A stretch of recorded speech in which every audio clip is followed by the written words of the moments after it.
All right, let's go ahead and let's take a look at how we can go and add this game over logic. So first of all, we're pretty much going to set LBL main dot text is equal to game over. Now, one thing that we can do is if we look at this, for example, this countdown timer, the text isn't that big. So what we can do instead is we can say in this countdown timer, we can say LBL main dot font size is equal to something like 150, or we can even say something like 250. Let's take a look at that. Let's set the font size to be as big as we can. All right, so take a look at that here, and yeah, that's probably pretty good, except for the position is too large here. So we're going to set LBL main dot position is equal to CG point. Okay, and we're going to say that it's double here. We're going to call the CG rect get mid x. All right, and CG rect. Let's try that again. Get mid x self.frame, and I always like to have the autocomplete come up. So if it looks like I'm pausing, that's the reason why. So we'll get mid y self.frame, and we'll add something like 30 to it. We'll add 30 to it because we need a different offset. Okay, so if we can do that here, there we go, and the offset should be maybe a bit bigger, 100. Okay, so we'll call that, yeah, or 150. And you always want to test it to make sure that it works. So we got 150. Let's see how that works. Yeah, and that's exactly what we want here. And it's a nice big font. Okay, now let's take a look at this. Let's go up to the top here and let's add in a couple more variables. We'll call this variable, we'll call this LBL or LBL main position start, and we'll make it equal to CG point. And you're going to see why this is going to work here. Okay, and then we're going to add in a var LBL main position. We'll call this position countdown, and I'll make it equal to CG point. All right, so what am I doing here? All right, so first of all, let's go to our LBL main. Okay, and we're going to copy the CG point. Okay, we're going to just actually we'll cut it out. And in here we will say that this is LBL main position start. Okay, and on the top here we'll set LBL main position start is equal to this CG point.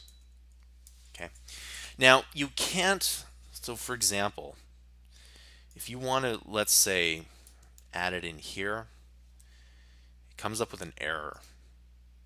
Okay, see, it doesn't quite work. So this is the way I like to do it, and we set it at the beginning here. So let's go back, and you can see that there's a bit of an error here, and you just want to make sure, yes, that it is unwrapped there. So let's go and set our position here.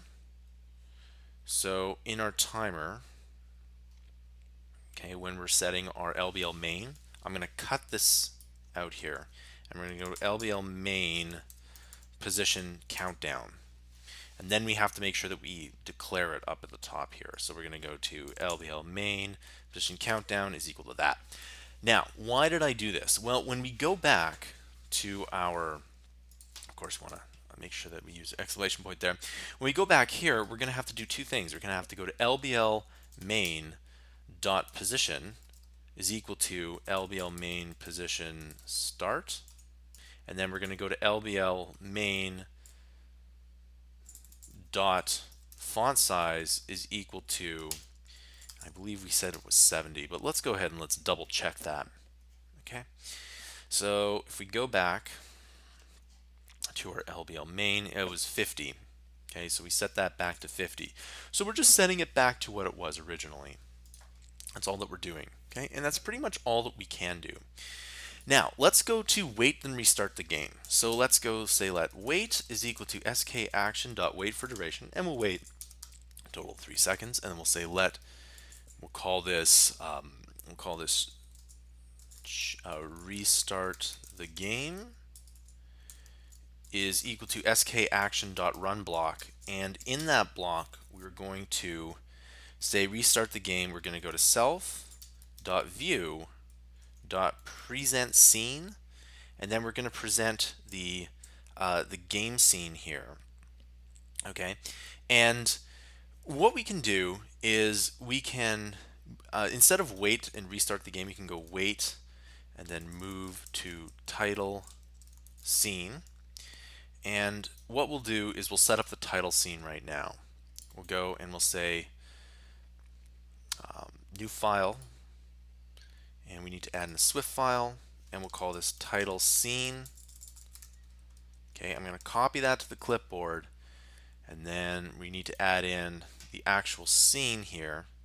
So it's going to be new file, and the scene is going to be the resource SpriteKit scene. Again, you want to make sure that's title scene. And to set this up, we need to go to import SpriteKit, and let's add in a class. We'll make it title scene, and we need to say this is SK scene. Okay, and there we go. We've now set up our title scene. If you go back to our game scene.swift, what we need to do is set up our title scene, which is going to be the title scene, and the SK transition will be SK transition dot SK transition, and then there we go, dot, and then we'll say doors duration, and we'll make it 0.4. Okay, that's all we're going to do.